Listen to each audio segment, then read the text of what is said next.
Consider the lilies, how they grow. They toil not, they spin not. And yet I say unto you that Solomon in all his glory was not arrayed like one of these. If then God so clothed the grass, which is today in the field and tomorrow is cast into the oven, how much more will he clothe you, O ye of little faith? And seek not ye what ye shall eat, or what ye shall drink, neither be ye of doubtful mind. This is our kingdom, a kingdom of righteousness. Praise the Lord. Praise ye the Lord. For all these things do the nations of the world seek after, and your Father knoweth that ye have need of these things. But rather seek ye the kingdom of God, and all these things shall be added unto you. Fear not, little flock, for it is your Father's good pleasure to give you the kingdom. Sell that ye have, and give alms. Provide yourselves bags which wax not old, a treasure in the heavens that faileth not, where no thief approacheth, neither moth corrupteth. For where your treasure is, there will your heart be also.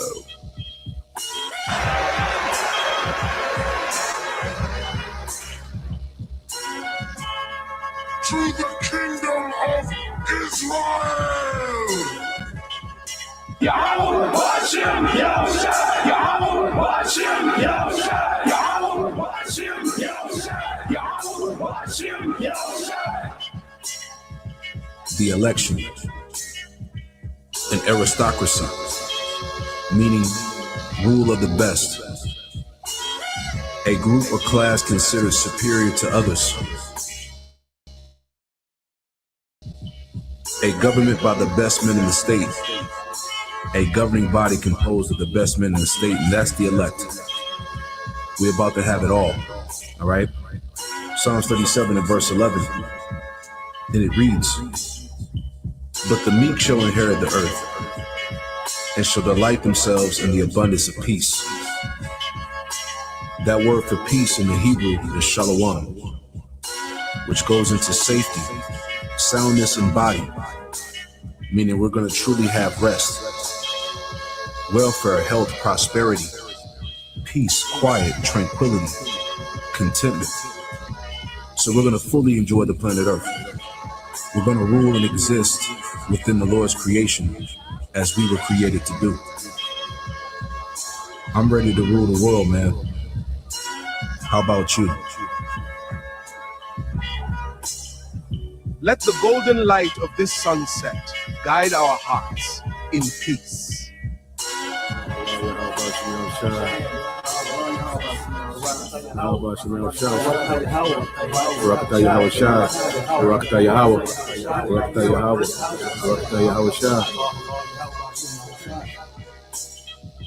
Fear not, little flock, for it is your Father's good pleasure to give you the kingdom.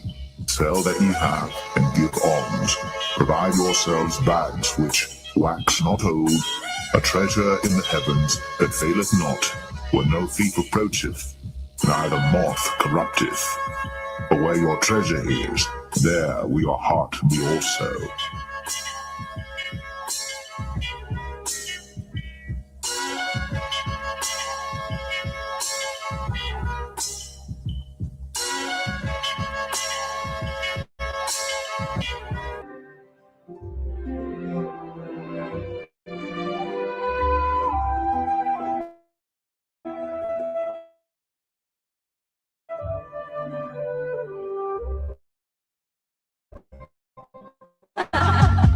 Abundance and joy, and to eternal peace. See, this is what we're hoping for. This is part of our hope.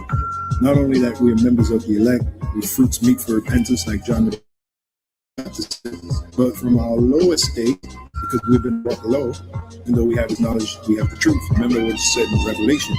I know thy works in tribulation and poverty, but thou art rich. Why are we rich? Because we're rich in faith. We have this knowledge. So our land will be increased.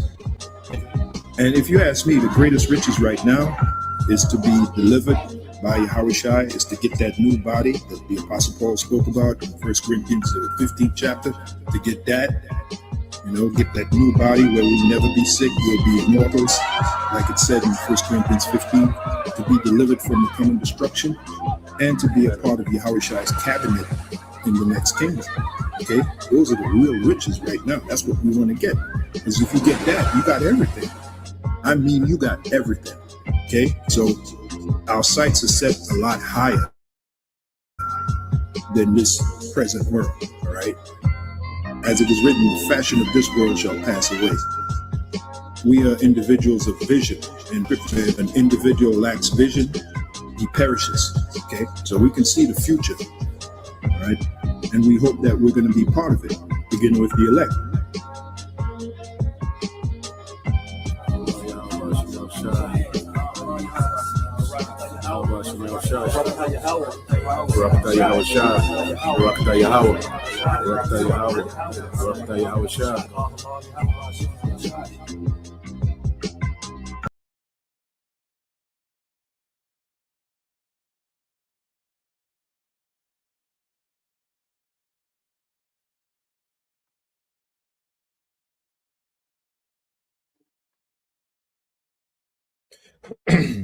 All right. Shalom. First and foremost, I would like to give all praise and glory unto Yahweh Bahashem, Yahweh Shah Bahashem, Kakwadash, and double honors unto the apostles and the elders of GMS who rule well, teach well, being great examples to his younger brothers. And peace and blessings and salutation to the whole collect out there pushing his words and truth and in sincerity across the four winds in the name of Yahweh Bahashem, Yahweh Shah Bahashem, and Kakwadash. Pushing to get up out of here. Shalom to the whole collect, the believers, the listeners who have came back to the obedience of the scripture through faith in Yahweh Bahashem Yahweh, and going into another morning news and prophecy. All right, as there's been talks about these back and forth, these strikes between small hats in Iran. All right, which these wars that we're seeing happening, these conflicts between these nations. Well, they all right speak the prophecy, okay, because ultimately the Lord is fanning the fire on these different conflicts, okay, because the Lord has an end game, all right, for this kingdom, and the main part of the end game for this kingdom is going to be this third world war, okay, because that's the separation of the kingdom of Esau and the kingdom of Jacob, okay, is this war. Okay, so we're going to see these things constantly intensify. All right, it's never going to go out. They're never going to, withdraw, from their posture. Okay, their war posture against one another. You're going to hear, certain stories of peace and, certain stories of negotiations and particular things. But ultimately, the Lord, all right, has this thing in motion for his will, his agenda. Okay, and as the elites, all right, they have this war, with in their mind, this war is serving their agenda, okay, but not knowing, okay, that the Lord has an agenda that's going to surpass what they're trying to do, and it's going to destroy everything that they're trying to do, because ultimately, let's go here, all right, because the elites are subjugated to the will of the Lord, it's not the Lord, all right, clashing. Okay, with the elites, no, the elites are working, okay, into the hand of Yahweh Bashem Yahushua. They're walking, deeper and deeper into a trap, but in their mind, they're getting closer to their new world order. But just like they have, the masses in the trap, where the Lord has them in the trap. You see, the Lord is using, these devils, these Edomites, these elites to trap the masses, okay, into the judgment. Okay. In the same time, he's walking into a judgment, which is the end of his rulership. Okay. In the beginning of his captivity, man. Okay. So this is the book of Zephaniah, chapter 3, verse 8. It says, therefore, wait ye upon me, said the Lord, Yahweh Bashem Shai, until the day that I rise up to the prayer. Yeah, because the Lord, all right, has this thing mapped out.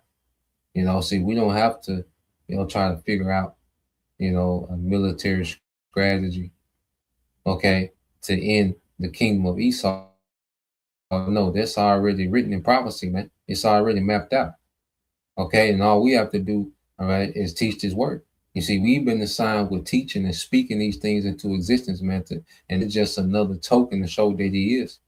Okay, the Lord has, His prophets, speaking the end into existence, and what it's doing is showing that He is, that He can take, someone of a low status in this world, okay, and fill them with wisdom and power, okay, to teach this word, which is bringing down this empire, man.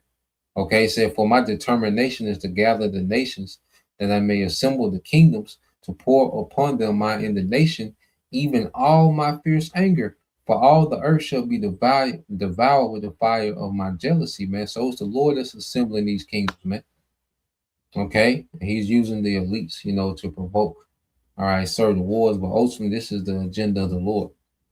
Okay, the elites' agenda only goes so far. All right, the elites are very limited, okay, in what they're capable of doing. All right, they're very limited when it comes to what the Lord's going to allow them to do. You see, and ultimately we're seeing the Lord's agenda play out. Okay, we're seeing Yahweh Bashim Shai assemble these kingdoms because He's getting ready to pour out His indignation on all these nations, man. Okay, He's going to destroy the militaries of the earth. All right, as we always go into in the book of Haggai chapter 2 in verse 22. All right, and we'll get into some updates, the happiness, what's going on. But this is the book of Haggai chapter 2 and verse 22 says, and I will overthrow the thrones of kingdoms and will destroy the strength of the kingdoms of the heathen.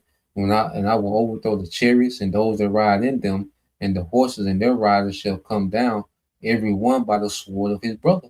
Okay, so the Heavenly Father is going to send Yahweh Shai, all right, back to overthrow the throne of kingdoms and destroy the strength of the kingdoms of the heathen, which is their militaries, man. Okay, their chariots, their riders, these fighter jets, okay, and their military hardware, all these things are going to be destroyed. Okay, and that's Yahweh Shai destroying the strength of the kingdoms of the earth, man, because he's going to conquer the earth in righteousness, man. That's what this war leads to, Yahweh Shai, our great king, conquering the earth in righteousness, man. Okay, so this is the build-up we're seeing, okay, and it's going to be ongoing, so Esau, is on get his shit together with this new world order, okay, the data centers, okay, the surveillance, the infrastructure, okay, the crisis, that he needs in place, to bring about chaos so he can present this new world order as a solution. Okay, so Unc is getting this shit together on his end. Okay, the Heavenly Father had this war, it's like it's steeping, it's not cooking, but it's steeping. You see, so let's go from there. Okay, because then it says everyone by the sword of his brothers lets you know these nations are gonna be fighting each other. Okay, now let's go. In fact, let's go here as well because just to show that this civil unrest. All right, this civil unrest that the Lord is going to, cause in the earth. Okay, it's going to lead to this war. You go to 2 Ezra 15. Okay, it all leads to this war to end all wars. Okay, so let's go 2 Ezra 15 and 14, and we always get into it, but we're going to read, all right, to the point of a war. Okay, so this is 2 Ezra 15 and 4 says, woe to the world and them that dwell therein. Okay, destruction. For the sword and their destruction draw nigh, and one people shall stand up and fight against another, and swords in their hands, and this is civil unrest. Okay, because you still have crisis that this devil, is going to push, to call to be, because America needs to be destabilized, man. The earth needs to be destabilized. Okay, but much more here in America, man. All right, the earth needs to be, America needs to be heavily destabilized so they can bring in order. Okay, with this technology, man. You see, so it's gonna come a time, okay, of a complete chaos, a complete unrest, complete torment, starvation, extreme violence, man, kidnapping, raping. It's going to be going down. Okay, it says, "For there shall be sedition among men and invading one another. They shall not regard their kings nor princes, and the course of their actions shall stand in their power." Man, yeah, it's going to be anarchy, man. It's going to be a time of no government. Okay, it's going to be a time when people, okay, are going to take actions in their own hand. Okay, these little cities and towns where they're going to be overran, okay, with sedition. Okay, and at least want, sedition. They want people to purge. Okay, they want to make it seem as if the old government is insufficient and we have a new government with technology. Okay, because he's going to present technocracy, okay, as the fix all. So he wants these old governments overthrown. Okay, he wants these old governments to seem insufficient. Okay, and outdated. You see, so he's going to let this thing, all right, get chaotic. Okay, and ultimately it's going to be the Lord judging in the midst of all this, man. It says, "A man shall desire to go into a city and shall not be able." All right, lockdowns, energy crisis, shutdowns. Okay, martial law. Okay, it says, "For because of their pride, the city shall be troubled, the houses shall be destroyed, and men shall be afraid," man. Showing there's going to be some scary times, and men shall be afraid, man. So what type of condition of woman going to be in these times, man? Okay, what is the mind of a woman, man? The women are going to be completely, okay, just out of it, man. Okay, pride is going to be removed. That's not going to be that's not going to be pride in this time. The Lord says He's going to cause pride to cease. You go to Isaiah the 2nd chapter, and you go into the word cease. It's Shabbat. Okay, Shabbat. All right, the Sabbath, which goes into a rest. So the Lord's going to put pride to rest in the earth, man. You see, this is a very proud, all right, society, especially in America, man. You see, most people operate from a position of pride, entitlement. Okay, well, that's going to be destroyed in the time of chaos, man. You see, no one's going to have pride in this day when there's going to be so much uncertainty, death, and torment. Okay, and you're hearing it. You see, and the Lord said, "Do it in my hearing," so it's going to be heard. It's going to be the soundtrack. Gunfire, screams. Okay, the teeth of wild beasts. You see, explosions, and that's going to be the soundtrack, the smell. Okay, the Lord finna change the atmosphere in America, man, from partying, kicking it. You see, to a horror house, man. It says, "A man shall have no pity upon his neighbor, but shall destroy their houses with the sword and spoil their goods because of the lack of bread and for great tribulation." Okay, so we're coming into a time of great tribulation, which is the buildup to the climax of this war. And that's why you get to verse 20. This the point. "Behold, said the Most High, I will call together all the kings of the earth to reverence me." Okay, so all these governments of the earth, okay, are being summoned by the Lord to this war. All right, which is from the rising of the sun, from the south, from the east, all right, in Lebanon, to turn themselves one against another and repay the things that they have done to them. Yeah, so the Lord's going to have these nations begin to take each other out. Okay, these nations finna go in it. Hey, this war, like I said, they haven't brought, even before it gets nuclear, man. These nations have a lot of conventional power, man. Okay, when China and Russia get directly involved, Turkey. Okay, when those nations get directly involved in this thing, man, it's a lot of destructive power, even with just conventional warfare before it goes nuclear, man. And then they're gonna be wiping each other out, man. This third world war, man, even before it get nuclear, man, it's gonna be destroying cities, destroying populations, man, destroying, critical infrastructure. Okay, this is gonna be a very destructive war, man, leading up to the climax when it goes nuclear. Okay, so we're just watching the build up to these things, man. Because it's the Lord's prophecy at work. All right. So when you go, let's go here. play this first clip. Right. So just dealing with, the happenings and, going into the details of these strikes, okay, and what's going on. Okay. Now let's play a little bit of this. News update. It is the sound of a long suppressed rage finally boiling over. The occupation. What you are about to witness in the next few minutes is not just another breaking news update. It is the sound of a long suppressed rage finally boiling over. The occupation's so-called invincible entity has been struck in its very heart repeatedly. We are talking about multiple precision missile impacts that have literally rocked the Knesset building in the heart of Al-Quds, Jerusalem. This is the moment Iran's military made good on its promise of a decisive and painful response following the illegal, cowardly strikes on Beirut that butchered innocent civilians and resistance leaders just days ago. In a carefully coordinated wave of devastation, Iran launched at least 20 ballistic missiles that tore through the skies towards occupied territories. But this was not just a symbolic gesture. According to field reports, at least one projectile impacted dangerously close to the Knesset, the so-called parliament, suspending a legislative session in chaos. The occupation forces are attempting to maintain a news blackout, but independent and pro-Iranian sources confirm the damage is extensive.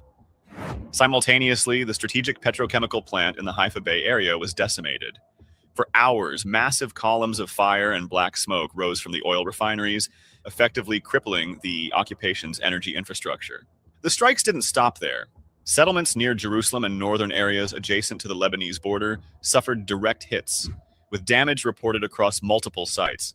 This was not a random act of aggression, it was a measured, high IQ military chess move.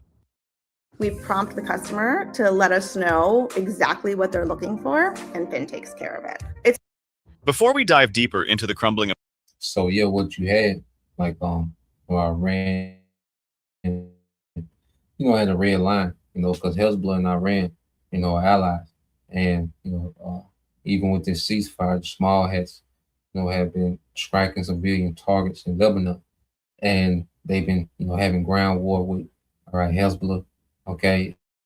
And the red line was not to strike, these subdivisions, okay, in Beirut.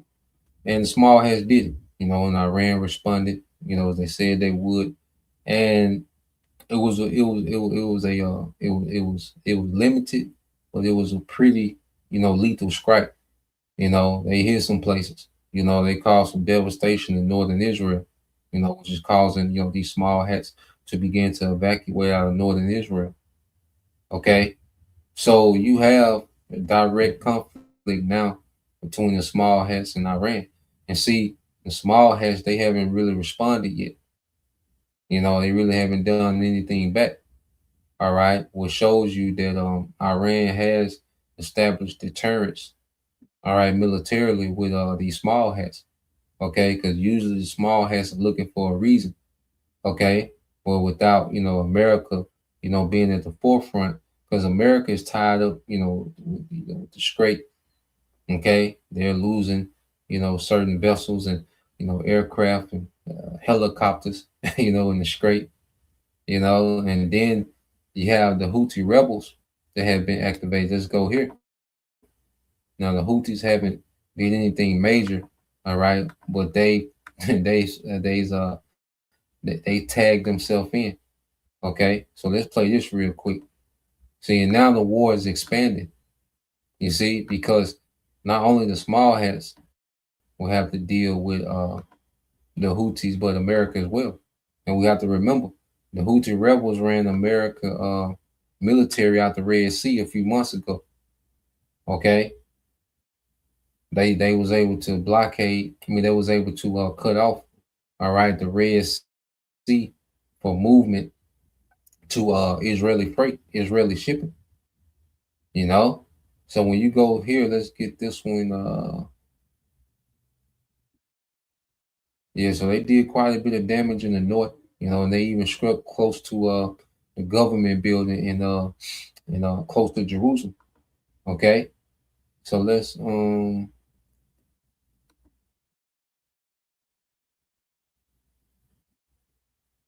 here we go. Let's go right here.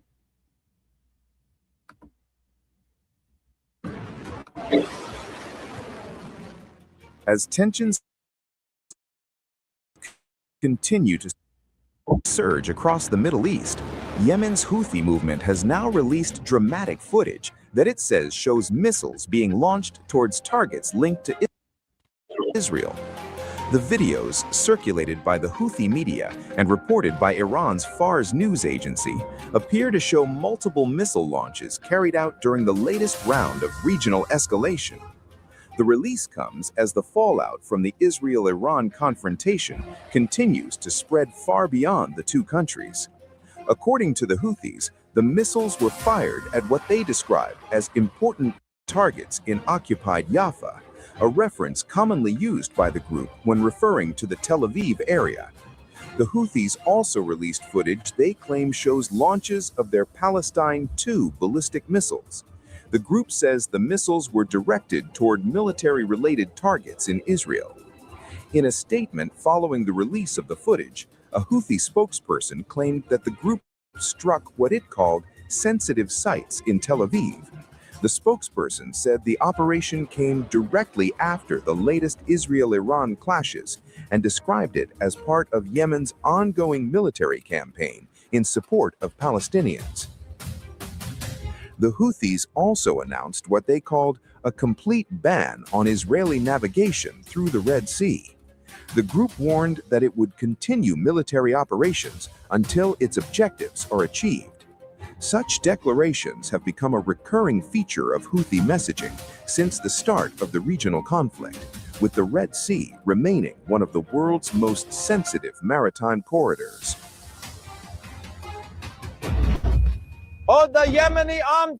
So now you have Houthis that have tagged in, because before, when they was fighting, before the ceasefire, the Houthis had, verbally, committed themselves to the war. But now, if they shot, if they've hit, targets in Israel, so now, they're actively involved, okay, in any retaliation, okay. Small Hat's gonna have to deal with the South, okay, and the East and the North. Held in the North, Iran to the East, and Yemen to the South. And Yemen, all right, can strike military assets, American military assets in those GCC nations as well. Okay, so all the UAE, Kuwait, Saudi Arabia, Bahrain, okay, all that can be hit by Yemen as well. Okay, so now it's looking like this war is going to expand some more. Okay, it's going to expand more than what it was before the ceasefire. All right, and they're going to still be on this same escalation level, because they are already talking about hitting these critical infrastructure, dealing with the desalination plants, power plants. Okay, that's the talk. Okay, immediately when they started back. So we'll see, but we're seeing this war expand. It's going to continue to expand, and it's going to be another nation, a little bit later on, it's going to be another nation, then eventually it's going to be a world war. Okay, so let's go from there. Got one more dealing with the war.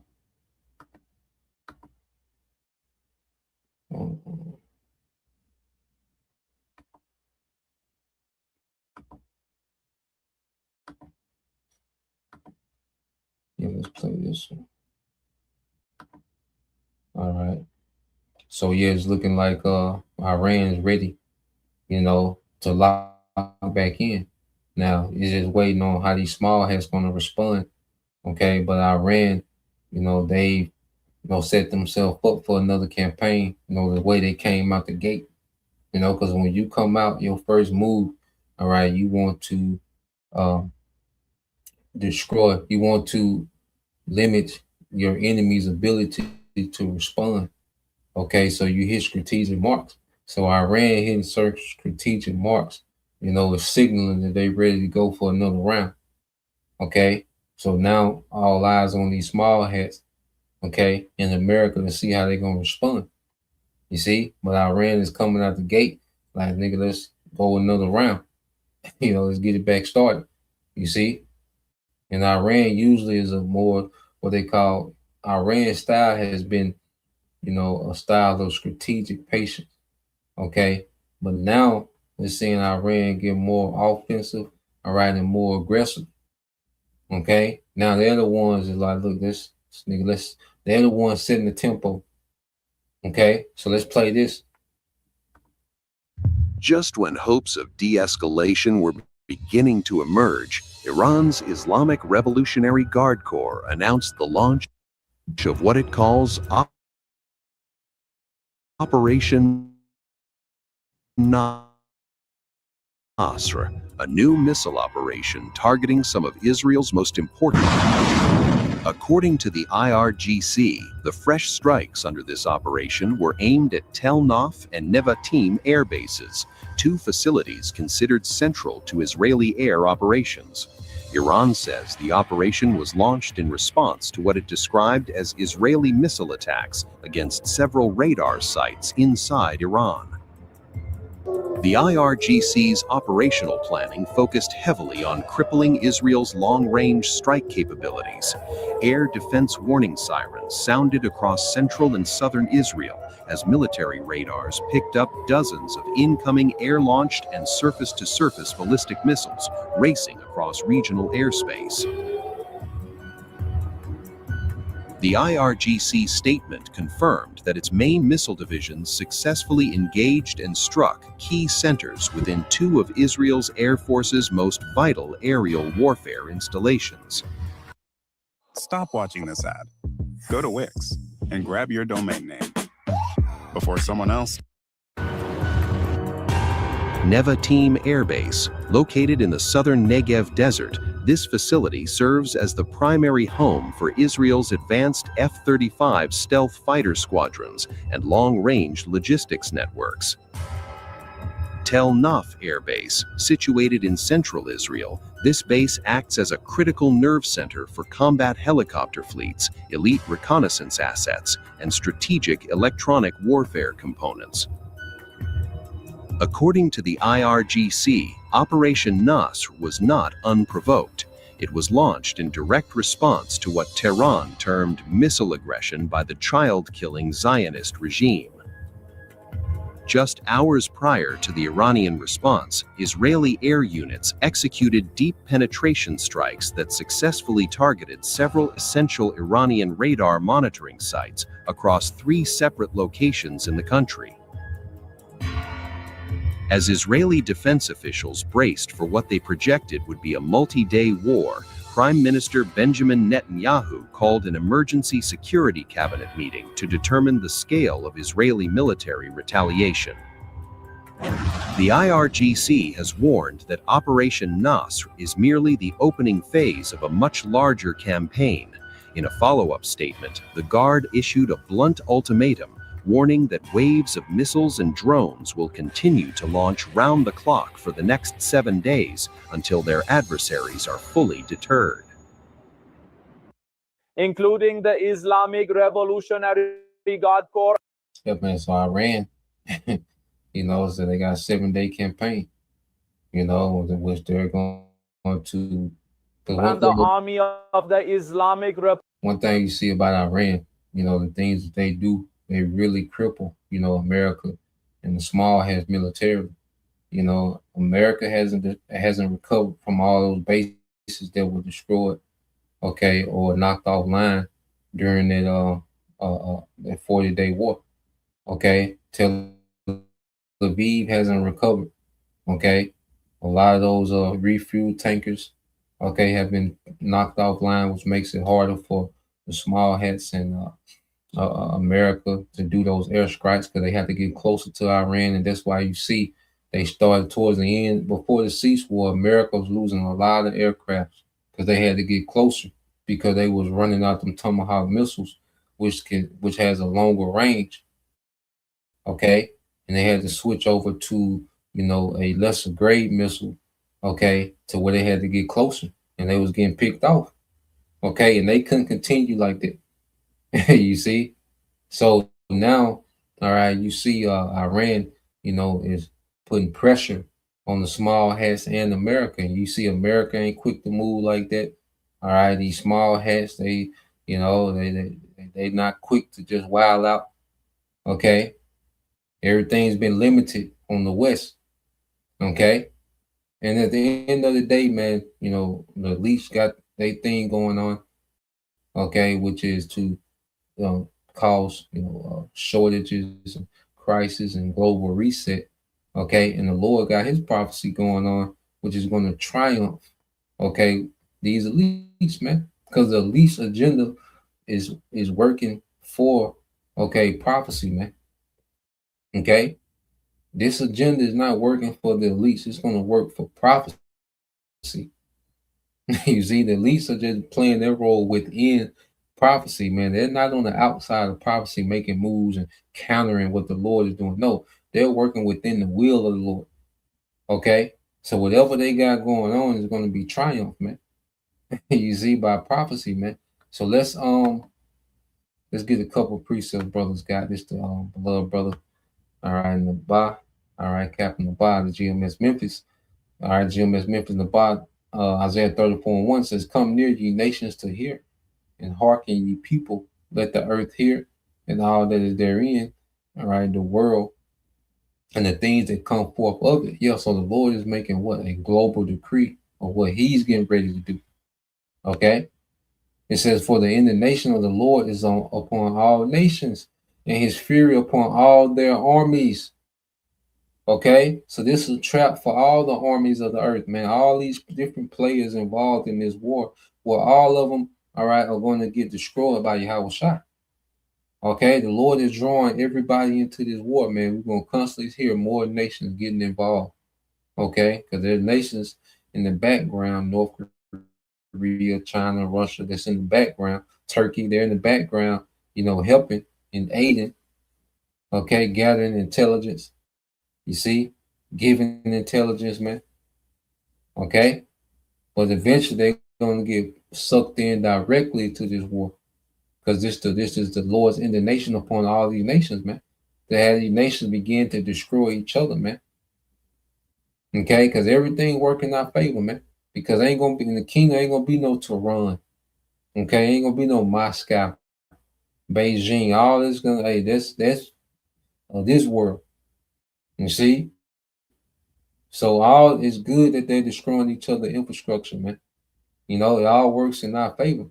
It's paving the way for the kingdom, man. The Lord's already started, all right, to renovate the earth for the kingdom, man. We gotta look at it like that.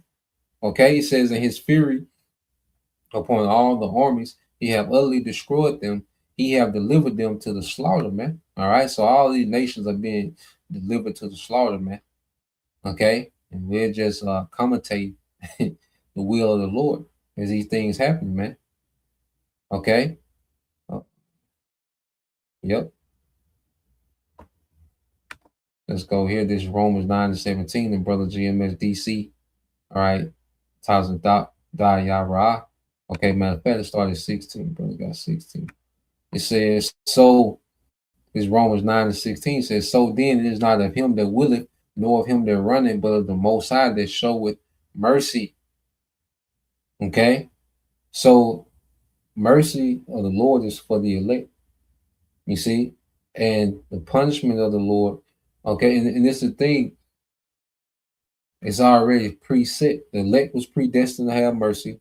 2/3 were predestined to get caught up in this destruction. And Esau, he was predestined to be the wicked and lead the world into a into a war that will usher in Yahweh Shai.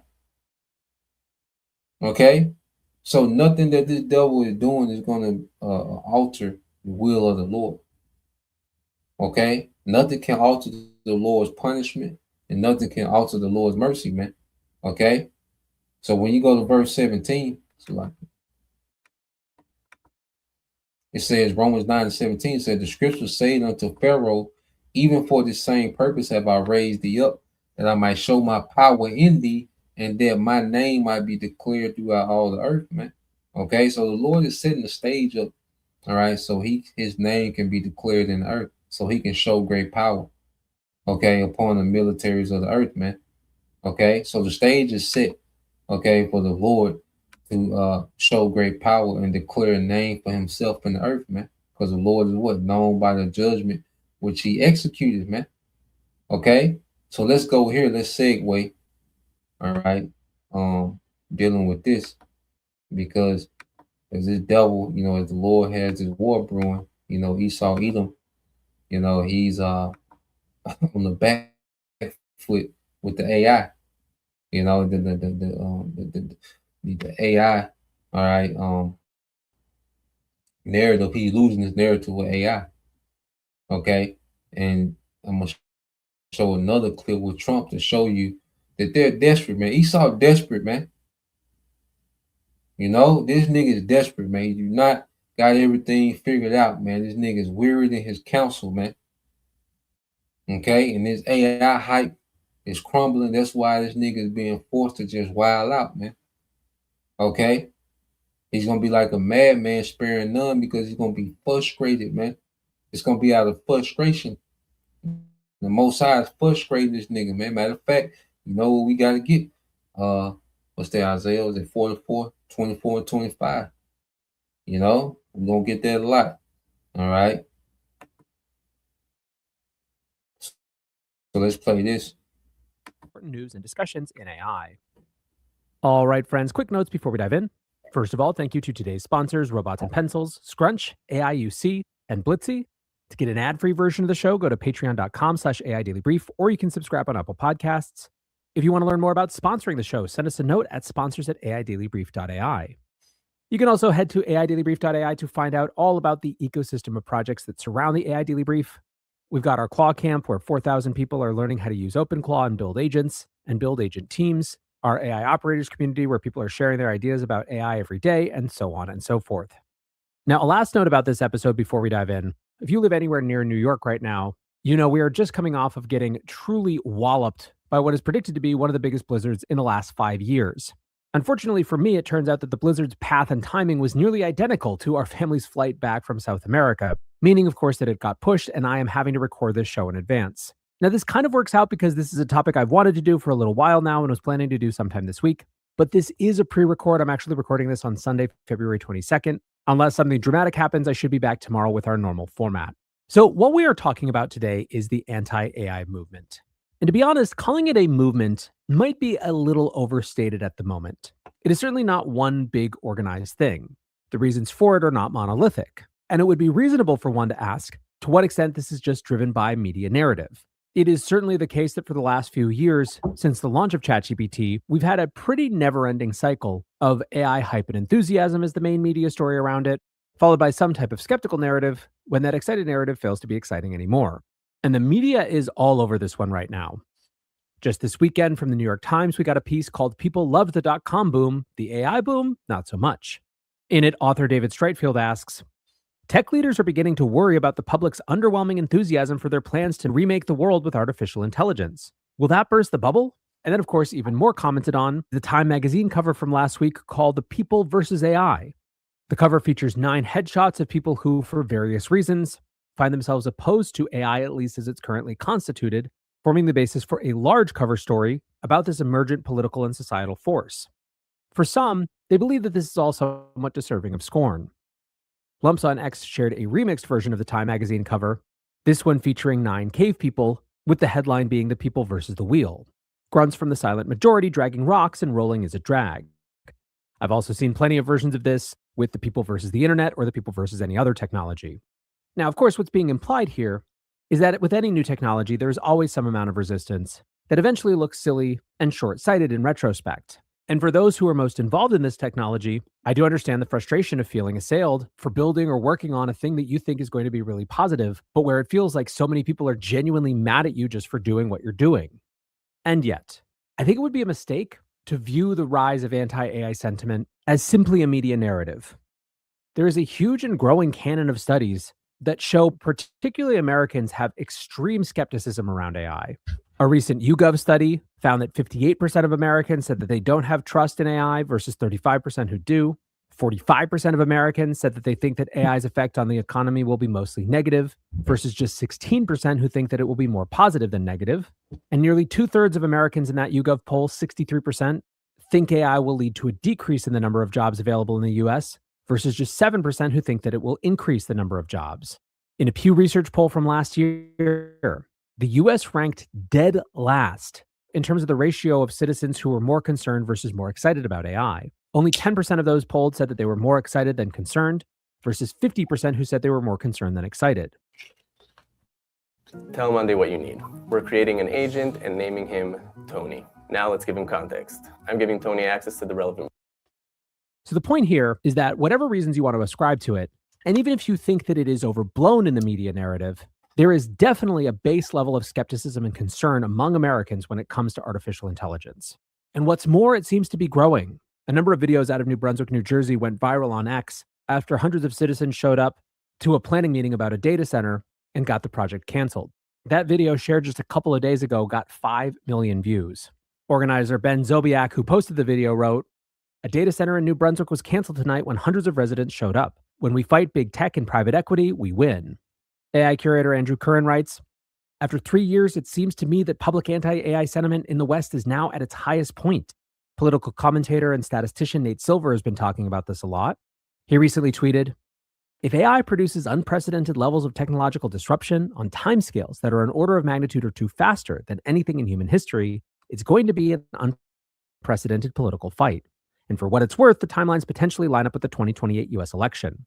He also talked about how this white-collar first disruption doesn't have political precedent. So yeah, you see, this decline, all right, towards AI, and this AI is a major part of what this New World Order, all right. There's a major uproar against, there's a movement against these data centers. There's a movement against AI. There's a movement against, technology. They're calling it out, saying, look, this is a digital prison. Okay. If a brother want to post that, Mark 4:22. Okay. This is a digital prison. You see people are saying, wait a minute, this is a digital prison. Okay. The carbon footprint, the digital footprint, the digital ID, the programmable money, the CBDC. Okay. So they're calling this thing out for what it really is. All right. And he's getting a lot of backlash, man. Okay, which is going to make him have to hurry up, because the backlash is only increasing because he can't get control of the narrative. There's nothing that he can say, all right, to get control of the narrative when data centers are actually destroying people, killing people, sickness, the water, is being destroyed, the water pressure, the light bills. He can't go backward. There's nothing he can say, to reverse that, man. Okay, so he's lost a lot of narratives, all right, that he was pushing, to slide into this New World Order. So it's going to take more drastic measures. Okay, it's the book of Mark 4:22. This is brother servants of Yahweh. For there is nothing hid which shall not be manifested, neither was anything kept secret, but that it should come abroad, man. So everything is coming abroad. Okay, Esau, Edom is made bare. He's been exposed, man. Beginning with the prophets, the testimony, the prophets, okay, and the upheaval of his subjects, man. Okay, so let's go into this one. So listen to your guy. All right, this is the latest promise, one of the latest promises from from Trump. Okay, so let's listen to this nigga here, man, showing you that they're desperate. Okay. That there are concepts where concept out there's so much money and it's so big that there are concepts where pieces could be given to the American public, where the American public essentially becomes a partner with the companies. And I will tell you, I have spoken at all of them. There's something very interesting about it, where it almost becomes a partnership with the American public. And we'll look into that. We are looking. I actually have a meeting scheduled in the very near future with, did you know that, with all of the companies, and we're talking about it, where the American people can benefit from the success of AI. And by doing that, they're going to like it better. Which companies? All of them. All the big ones, yeah. All the big ones. They're all coming to the White House probably next week. This is a call for an uprising. Welcome to today's show. A partnership with the American public. While everybody continues to be distracted by man-made created stories, these psyops that we see day in and day out, the left-right psyop that obviously most people are engulfed in, where they care about things that shouldn't even be discussed, things about gender, things about who could use what bathroom, really low-level thinking type of topics keep everybody trapped on a day-to-day basis from paying attention to what's really going on around them and what Donald Trump is doing, which is building out a technocracy here in the United States of America, which has been the plan all along. It is communism through technology, if you want a short summary of what it is. And you heard him right there. A partnership with the American public. Donald Trump is meeting with all of these big AI companies, which we all know are a branch of our government anyway, as I will tell you and have told you many times over, whether it's Meta, Facebook, whether it's Amazon, there's all connections, whether it's Tesla, all connections to the government themselves. This technology that they sell you is the technology that they would want to come to your door and make you and force you to have in your home. But the people would have rose up against it. They wouldn't have wanted phones 25 years ago where they knew that, hey, you know, these phones have GPS tracking, they can follow you where you go, et cetera, et cetera. They knew that people wouldn't put cameras on their front doors and create a surveillance state themselves. So they created stories about porch pirates and told you that the dangers of getting murdered in your sleep were so strong these days that you should have a Ring camera on your home to protect yourself. We've created the surveillance state, all, of course, through deception, through telling you, and as stupid as people are, through telling you that these things are to benefit you without realizing that these things are here to enslave you, and we're doing it to ourselves. So they're telling you a partnership with the American public, with artificial intelligence, that the American people will benefit from the success of AI, and then that will make them like it better. Why are they doing this? Why are they saying this? Because we're seeing pushback against data centers. Now, the main pushback we're seeing has to do with resources, has to do with they're going to take our energy. They're going to make our energy bills rise, right? They're going to make our water, take a lot of our water resources. That's going to make it difficult for us to have enough water or animals to have enough water. That's making people angry. So they're doing everything and have been doing everything they can to pivot from that, saying, look, these guys will fund themselves. These guys won't take your resources, but people are angry. We're seeing a growth and a movement against these data centers. But the thing that nobody's mentioning is that these data centers, what their purpose is. Have you heard anybody talk about their purpose is? All they're talking about is we don't want them in our town. We don't want our energy bills going up. We don't want to fund this thing with our tax money. Okay, all granted, all points taken. But the main thing everyone should be focusing on is what they're here for. The data centers are to be built out to keep a digital monitoring system of you and me and everything that we do. In other words, it's not just the stuff you text out to people where, we know people text or they use Snapchat and these other things to try to hide what they communicate with each other, which of course is not hidden at all, or VPNs or all these other things. The government is building out these data centers because each data center is going to have a digital profile of you. What you say online, what you shop for online. And no, it's not so that they can market you things and sell you things. It's so that they have a full-on surveillance on every single individual, which means that once facial... Yeah, man. So you see at the beginning of the video, all right, you had Trump, speaking about, that he's going to, that these major AI companies, okay, that he's going to partner the American public with these AI companies. When you get some type of share of AI, okay, because he's trying to sell it. Trump is a salesman. This is what he's here for, to sell you, okay, the New World Order. Okay, this is his whole agenda is to sell you this technocracy, man. Okay, as if you benefit somehow.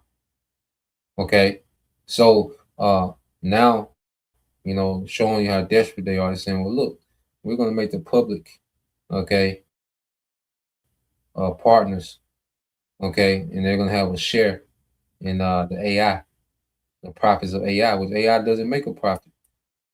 Okay, AI doesn't even make profit. You see, so how the hell could the public be partners and have profit shares when there's no profit.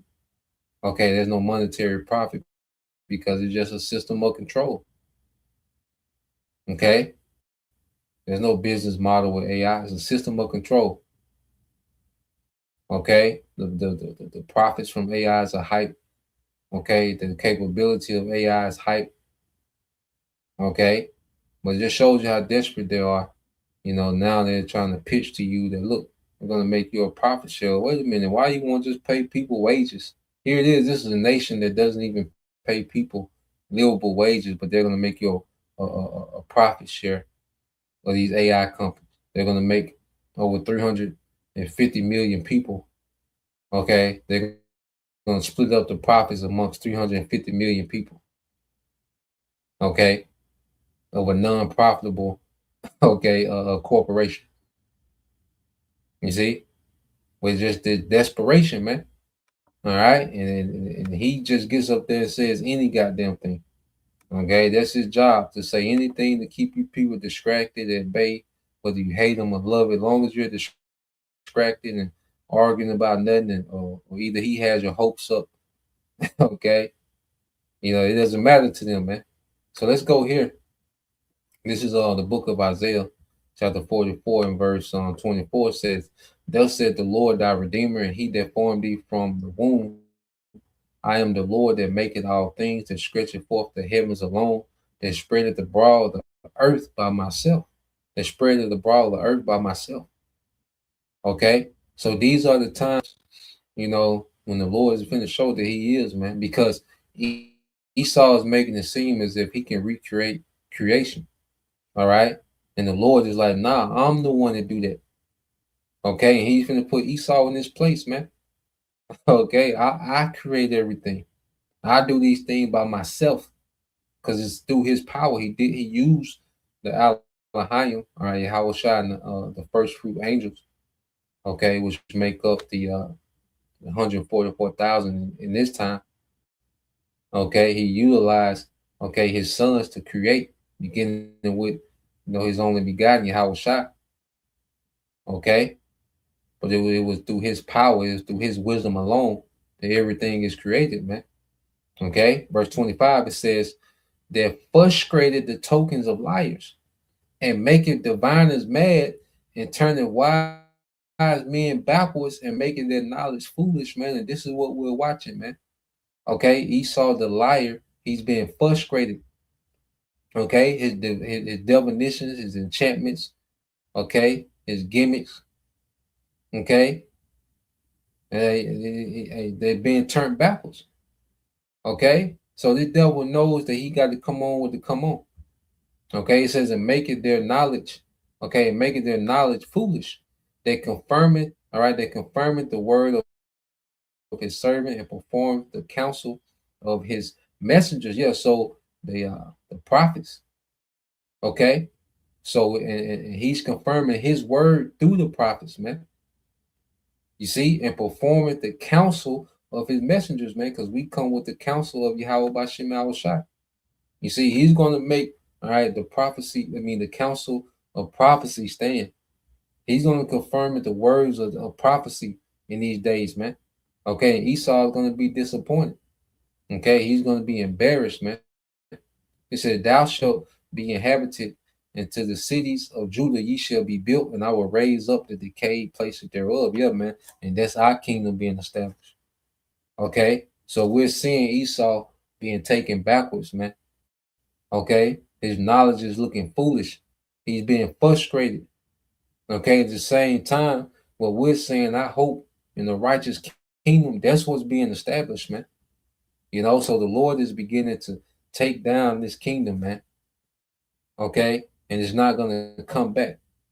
Okay, the technocracy, okay, is going to be upset. It's going to be overthrown. His enterprise is not going to be accomplished, man.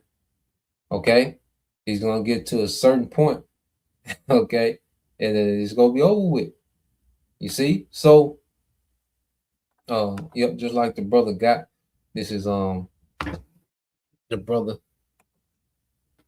Ashemai tribe of Judah, Job 14 and 5, seeing his days are determined.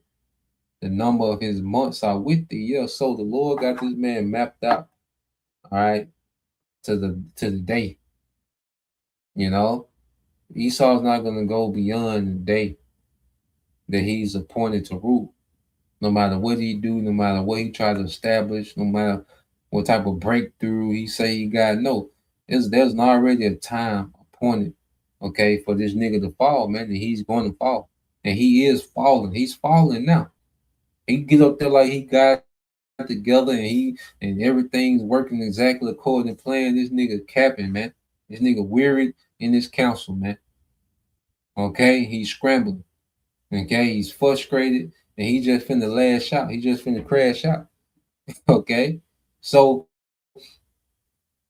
that's the point. We'll leave it there. Lord will. All right, you brothers and you few sisters edified once again. We give all praise and glory unto Yahweh Bahashem, Yahweh Shah Bahashem, Kakwadash, and double honors unto the apostles and the elders of GMS who rule well, teach well, being great examples to our younger brothers. And peace and blessing, salutation, hopefully, shalom.